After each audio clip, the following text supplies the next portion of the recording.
Deeply recognize the injustice and the abuse that is taking place by Canadian mining companies backed by successive governments in Canada, conservative and liberal alike.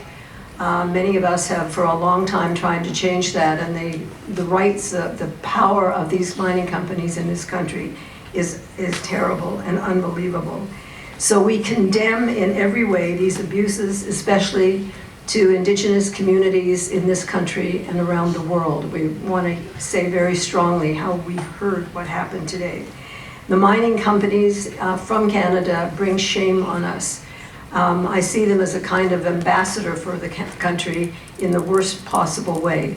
And I want you to know we know that, and you have friends and allies here. I want to bring out just very briefly 3 themes that I heard today that I just want to make sure we take away with us. One is backing these corporate abuses, the ones we've heard today and the ones others we know about, are these free trade agreements. I've been fighting them for, I guess, 40 years now, since the very first of the modern free trade agreements between Canada and the US that then became the model. And each one changes a little. I can tell you that the one between Ecuador and Canada probably has something on human rights and the environment, because it would copy the one that came after NAFTA. But it doesn't mean anything because it's a a green light for Canadian mining companies. And now they've got this great agreement which says they're going to do all these good things. We must stay strong in fighting these trade agreements and the corporate prerogatives that they are given. The second thing that I want to talk about is the issue of water. We heard over and over around the water threat from, well, every country, I won't name them.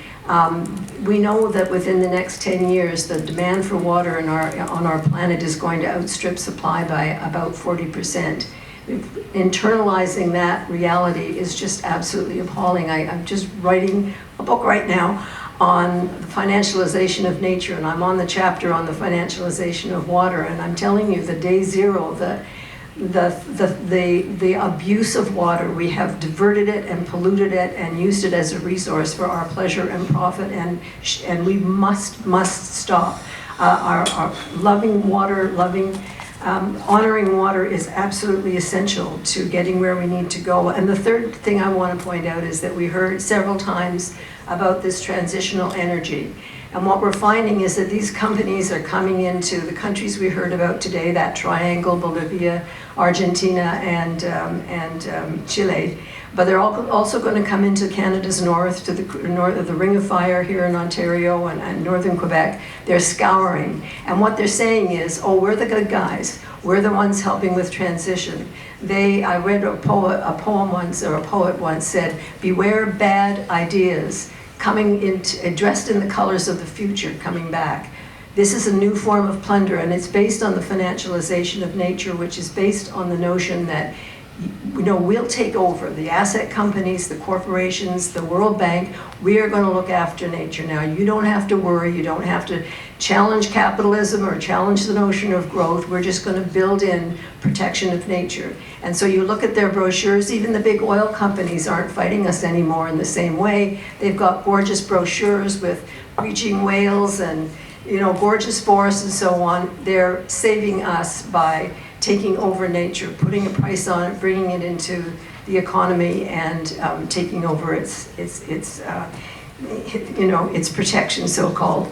The antidote to that, the antidote to the financialization of nature is the rights of nature. It's the rights of Mother Earth. And what we did here today was we reminded ourselves we are here to love Mother Earth and one another. And that bond can never be broken. That's something that we build that nothing can take away. And I thank you so much for coming here and sharing this with us today. Thank you, Maude. Our next speaker is Lucio.